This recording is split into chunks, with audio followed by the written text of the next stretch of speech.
Hey everyone, it's the halfway point of the NBA season, so I'm just going to do a quick Eastern Conference, Weekstern Conference recap, and then a Western Conference week recap with a little bit of predictions, just so I can use this as a reference. Make sure you watch the rest of my videos. Put it at 1.25 speed or 1.5 to make it all faster. Okay, so far in the Eastern Conference, you have the LeBron Jameses, Cleveland LeBrons, aka he's always the second best player on the team. Kyrie Irving is better, much better scorer. Has to surround himself with shooters because he cannot shoot. He is not clutch.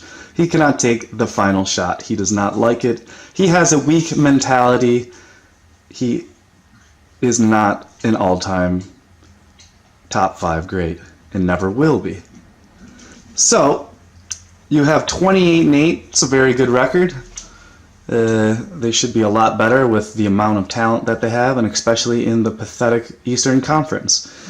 LeBron gets a free ride to the finals every year because he is in the pathetic Weekstern Conference with no competition. The best teams are Boston. For Christ's sake, the second best team the third best team is fucking Boston.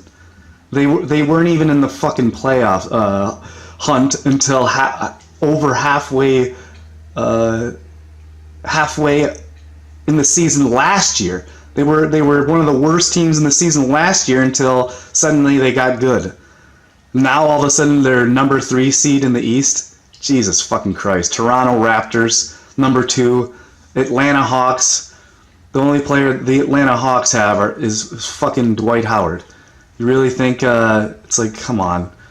The Pacers were 18-18 a couple of games ago. They're fucking 18. They're 20-18 now. The Indiana Pacers weren't even in the play. They were out of the playoff hunt in the Eastern Conference. That's how sad the Eastern Conference is. They win 2 games, and they're 1, 2, 3, 4, 5. They win 2 games in the East, and you're immediately up into the 5th spot. The Indiana Pacers were 18-18, like the 10th or the 9th seed.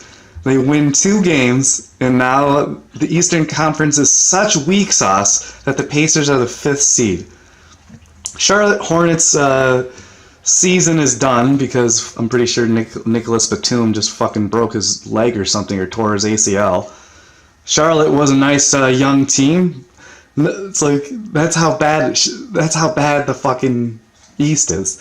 Chicago is 19-18 with Dwayne Wade and Jimmy Butler leading the helm there in Chicago. And you got Washington. Milwaukee is going to take Charlotte's place. Milwaukee is going to take Charlotte's place because Middleton is coming back, or Singleton, or goddamn fucking the small forward. Middleton, I think his name is. Yeah. So Milwaukee with Jason Kidd's gonna take Charlotte's place. And so you got from Indiana all the way down to New York here is wide open. All of these teams have a chance to make the playoffs. That's how weak the Eastern Conference is. Hell, even fucking Orlando does. But I'm not going to include them because they're not. So these teams will, Charlotte will not make the playoffs, and all these teams will be fighting it out to go to the playoffs. Pretty simple for the Eastern Conference, the Weekstern Conference. Now let's go to the real man's conference. I mean, for Christ's sake, even Philadelphia has fucking 10 wins. That's like more than they had last season, and we're only halfway through the season now. Miami is very, very bad. They should not be that bad. Brooklyn is a nice tough team, but let's talk about real teams. So Golden State, obviously, with Kevin Durant, Klay Thompson, Steph Curry, and Draymond Green, Zaza's best team in the NBA. 32-6. I gotta say the MVP's going to Russell Westbrook so far with the triple-double monster that he is. San Antonio is always in the hunt. Timmy D retired. LaMarcus Aldridge and Paul Gasol taking his place together. You got Houston sneaking up in there with James Harden and the sneaky motherfucking team that you got over there. So there'll be their championship contender. Clippers, championship contender. And these are the pretty much only four teams that are championship contenders in the West.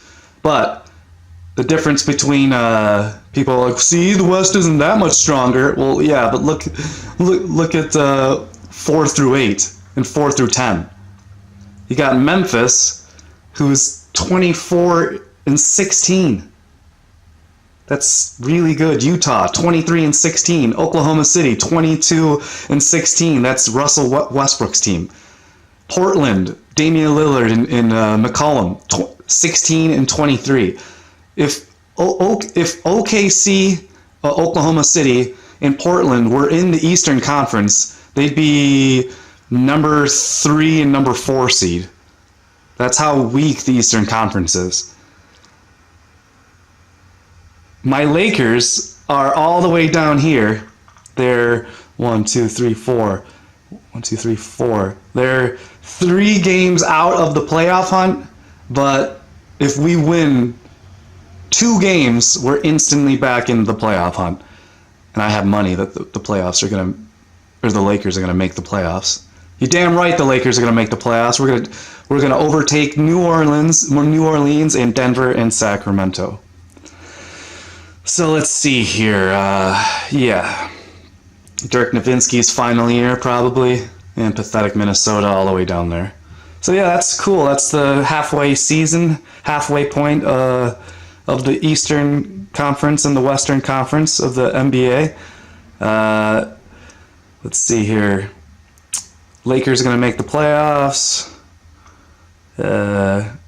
Russell Westbrook will probably win MVP unless something crazy happens with Steph Curry and Durant. Although, yeah, probably not. And although James Harden is second for MVP in my opinion.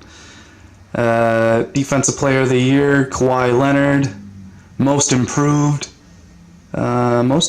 player? Shit, I should have probably thought of that. Maybe, most improved, fuck, man. Nick Young? Sixth Man of the Year, Lou Williams. But yeah, I just wanted to make a quick recap of the Eastern Conference and the Western Conference and show you that they're always, the Western Conference will always be the better conference. No matter how hard the David Stern and Adam Silver and the referees try to throw in Cleveland into the conversation and Miami Heat before them. Okay, so good luck to your team for the rest of the half of the season. Go Lakers. Kobe.